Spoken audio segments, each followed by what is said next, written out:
peux être un très bon musulman dans tes pratiques, dans ton culte avec Allah, mais si ce culte-là, il ne te réforme pas, afin que tu aies un bon comportement avec les créatures d'Allah, il faut réviser ton culte ou ton intention, c'est-à-dire que tu n'atteins pas le but. Car ce culte-là, il est là pour purifier ce cœur, afin que ce cœur-là, qui est le maître des membres, transmette au corps ou ordonne au corps d'avoir un bon comportement. Ordonne à cette main, ainsi qu'à cette langue, ainsi qu'à ses membres, de ne pas agir contrairement à la volonté d'Allah Azza wa Jal. Et en cela, nous y venons, il y a le premier enseignement et le plus grand enseignement que nous donne le mois de Ramadan, c'est la taqwa, c'est la piété. Le mois de Ramadan vient t'enseigner la taqwa, la piété. Il vient t'enseigner la piété et il te l'enseigne en te poussant à l'extrême, en te poussant dans un extrême durant ce mois-là. Il t'enseigne durant ce mois-là la piété car le mois de Ramadan est venu avec le fait que durant les journées de jeûne, depuis l'aube jusqu'au coucher du soleil, il y a des choses qui sont primordiales, qui te sont interdites, à savoir la consommation de nourriture et la boisson. Donc, durant la journée de jeûne, pendant un mois, on t'interdit, on te prive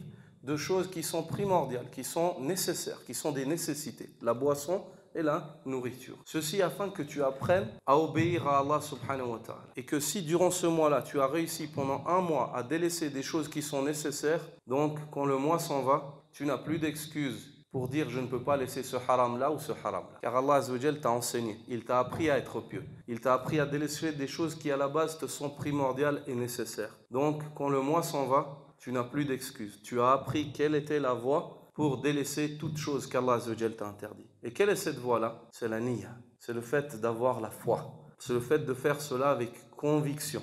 De délaisser ce que tu délaisses pour Allah avec conviction. Et d'accomplir ce que tu accomplis pour Allah avec conviction. Avec la foi qui est la conviction et avec espoir de récompense. Ihtisab. C'est pour cela que le prophète sallallahu alayhi wa sallam, lorsqu'entrait le mois de Ramadan, il motivait ses compagnons ainsi que sa communauté après eux. Il disait Man sama ramadana imanan wa ihtisaba ghufira lahu ma taqaddama min dhanbi. Celui qui jeûne le mois de Ramadan avec foi et espoir de récompense, ses péchés précédents lui seront expiés. Ses péchés précédents lui seront expiés. Ceci car cette personne réalise ce jeûne avec une éducation qui lui sera utile même après le mois de Ramadan. C'est-à-dire une personne qui s'est éduquée sur la foi et qui espère les récompenses. Il s'est éduqué à être convaincu. Quand Allah Azza wa Jalla interdit une chose, il n'y a plus de doute. Il n'y a plus de place pour le doute. Le haram bayyin wal halal bayyin. Le haram est clair et le halal est clair dans la religion d'Allah Azza wa Jalla. Donc cette personne-là, c'est une personne qui apprend à vivre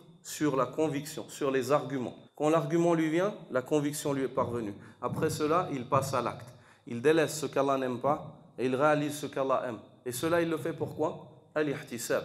Yahtasibu ma inda Allah. Il espère ce qu'il est auprès d'Allah. Wa ma inda Allahi khayrun wa abqa. Et ce qu'il est auprès d'Allah est bien meilleur et d'une plus longue durée. Ceci car le croyant est convaincu que ses œuvres lui seront présentées et il ne doute pas, il n'a pas l'ombre d'un doute qu'Allah Azza wa Jal ne rendra pas en vain ses efforts. Le prophète sallallahu alayhi wa sallam dit que Allah Azza wa Jal dit dans le hadith Qudsi rapporté dans le Sahih de l'imam Muslim: Ya ibadi, innama hiya a'malukum uhsiha lakum. Ô mes serviteurs, ceux-ci ne sont autres que vos œuvres. C'est cela que je prends en compte. Uhsiha lakum, je vous les compte. Puis, elles vous seront présentées. فَمَنْ وَجَدَ خَيْرًا فَلْيَحْمَدِ اللَّهِ وَمَنْ وَجَدَ غَيْرَ ذَلِكَ فَلَا يَلُومَنَّ إِلَّا نَفْسَهُ. Ô mes serviteurs, ce sont vos œuvres que je prends pour compte.